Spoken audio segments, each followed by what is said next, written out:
All right, guys, this is GBPCHF. We're going to analyze it, and then hopefully we can get in when it's ready, right? As you guys know by now, I always start my analysis on a monthly time frame. That's where I place my key levels, right? So I know for a fact every time the market comes to one of those key SNR levels, it's definitely going to react to it, right? I'm going to grab my resistance and support lines, right? I'm going to place one right here. As you guys can see, that was a good support level, right? Reject, reject, reject. Obviously, that was a false breakout. Since then, went all the way up, right? So 1.09008 was a good support level for GC, GBPCHF, right? And I'm going to add a resistance level up there. I'm going to try to get as many touches as possible. So right here, right?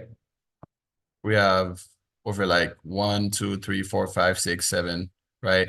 Right, reject, reject, reject, reject, and finally broke above it, came back to retest it, and since then it's currently going up a little bit, right? Also, this can be used as a confluence if you're looking for a buy, right? Because this was a good resistance level at 1.14033, right? Because the market been trying to break it, right? Been trying, reject, reject, reject. Finally went above it, came back to retest it, and closed above it, and then you can definitely use that. You can definitely use this as a confluence for you to be bullish on it, for you to look for a buy, right? But yet again, just one confluence is not enough. You need at least 3 confluences or more before placing a trade, right? So that's how we do it. Let me try to get as many touches as possible. There we go. So I don't be doing too much on the monthly time frame apart from placing my key levels, right? So now I'm going to go down onto the weekly time frame, right? I start from monthly, weekly, daily, H1, and then that's where I place my entry, right? Right, beautiful break and retest, right? Reject, reject, reject, reject is the weekly time frame.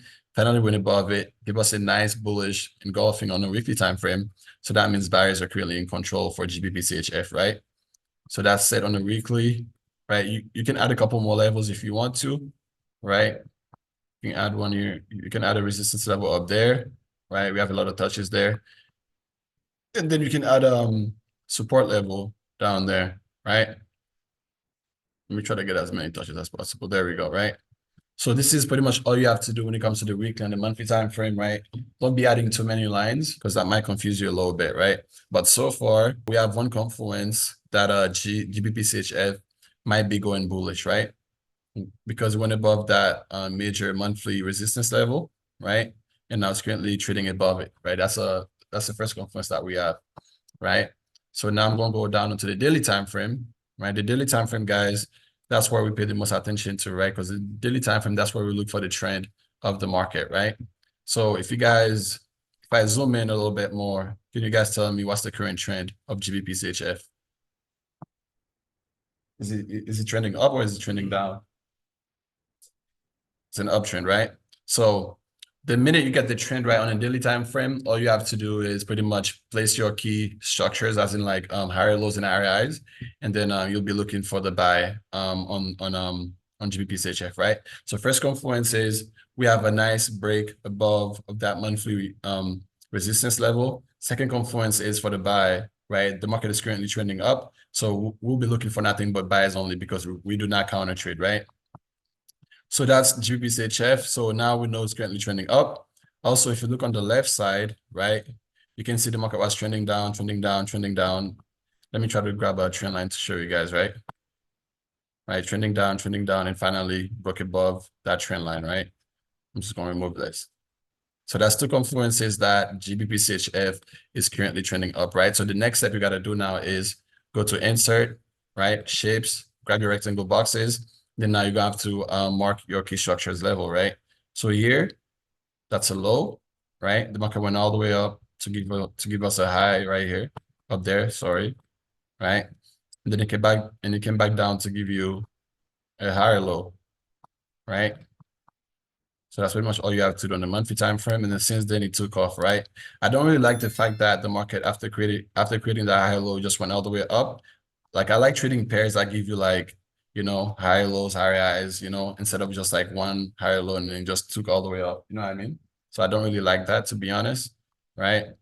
But it is currently trending up, so we'll be looking for buys only, right? And it went all the way up to give you a high right here. Then it came back down to give you a higher low, right? If you want as well, so you can also grab your trend line, right, to grab the trend. So you can see that the market is currently trending up, right? This is where it's at, right? And then the market went all the way up to give us another higher high up there, right? Then it came back down to give you, what would you guys call this right here?